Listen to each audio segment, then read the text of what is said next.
Hello යාළුවනේ, අද අපි එකතු වෙන්නේ මම අලුතෙන් ගෙනාපු ගිනි කුකුල් ජෝඩුවට කූඩුවක් හදන වීඩියෝ එකකින්. ඉතින් මේ වීඩියෝ එක අන්තිම වෙනකල් බලන්න කියලා මම ඔයාලගෙන් ආදරයෙන් ඉල්ලනවා. ඉතින් මම මේ කූඩුව අඩු වියදමකින් මගේ උඩ කූඩුවේ කණු 4 අල්ලලා කූඩුව හදන්න හදන්නේ. ඉතින් අපි දැන් කූඩුව හදන ස්ථානයට කූඩුව හදන්න ඕන කරන බඩු ටික ලං කරගන්නවා. බ්ලොක් ගල් ටිකක්, තහඩු කැබැල්ලක්, දැල් ටික මං කූඩුව හදන තැනට ලං කරගත්තා. ඉතින් මම දැන් කූඩුවේ අඩිතාලම දාගෙන ඉවරයි. ඉස්සරහ පැත්තට දොර තියාගෙන දැල් කෑල්ලත් ගහලා තියෙන්නේ. මම මේ කූඩුවේ පිටිපස්සට අපි කුකුල් පැටවුන් සඳහා බ්‍රූඩර් සකස් කරන තහඩු කෑල්ලක් ගහන්න තමයි හදන්නේ.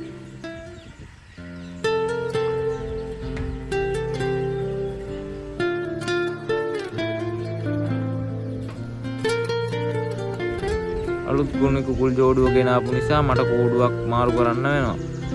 මම පැටව හිටපු කූඩුවට ගිනි කුකුල් ජෝඩුව දාලා අලුතෙන් හදන කූඩුවට පැටව ටික දාන්න තමයි අදහස් කරගෙන ඉන්නේ. ඒ නිසා හොඳින් වාතාශ්‍රය ලැබෙන්න ඕන නිසා මම තුන් පැත්තකට දැල් ගහ ගන්නවා.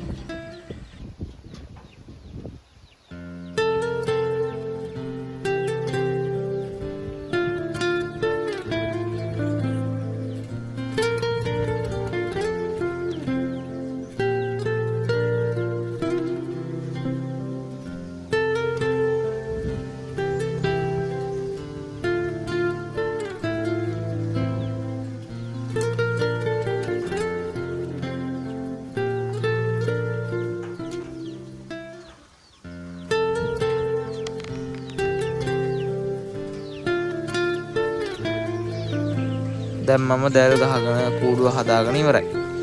10ක් දාලා තියෙන්නේ.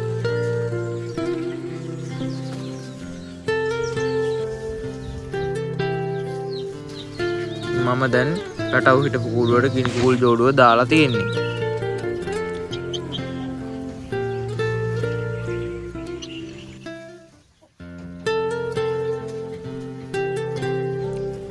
මම ගිනි කුකුල්ලු හදන්න පටන් ගත්තේ ළඟ අලුතෙන් නිසා මම මෙයාලා ගැන ලොකුවට විස්තරයක් දන්නේ නැහැ.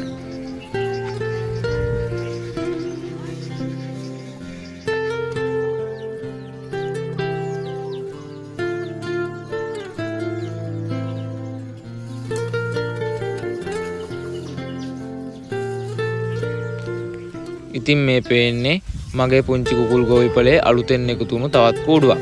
මම මේ කූඩුව උඩ තවත් කූඩුවක් ගහන්න පුළුවන් විදිහට තමයි කූඩුව හදලා තියෙන්නේ. මම මේ කූඩුව හැදුවේ මගේ කිකිලි රැකලා අලුතෙන් ආපු පැටව සමග කිකිලි දාන්න ඕන නිසා.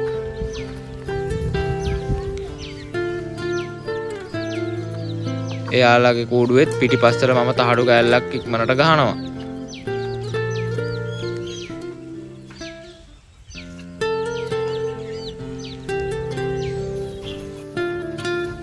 මම දන්න විදිහට ගිනි කුකුල්ලු සර්පයන්වත් ආහාරයට ගන්නවා. ඒ නිසා සත්තුන්ට ආරක්ෂාව හොඳට තියෙනවා කියලා මම හිතනවා. මගේ ගිනි කුකුල් ජෝඩුව නම් හැබැයි ටිකක් දඟලනවා. එයාලා ඒ නිසා මම තවම අරින්න පටන් ගත්තේ නැහැ. සතියක් විතර කූඩුවට හුරු කරලා තමයි මම අරින්න හදන්නේ. නැත්තම් මෙයාලා කැලේට පයින්න ඉඩ තියෙනවා.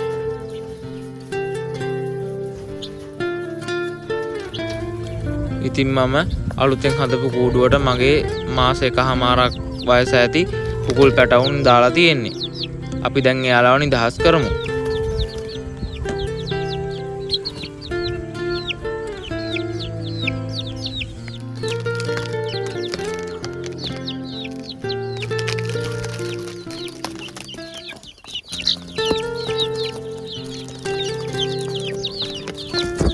අපි දැන් එයාලා එළියට දැම්මා.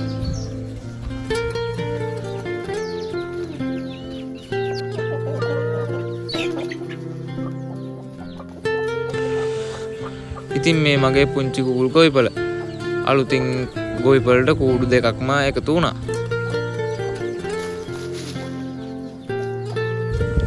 ඉතින් අද වීඩියෝ එකත් හොඳයි නම් TD Agro මගේ YouTube නාලිකාව subscribe කරලා support එකක් දෙන්න. ඉතින් අදට මම ගිහින් එන්නම්. හැමෝටම ගොඩක් ස්තුතියි මාත් එක්ක රැඳී සිටිනවට.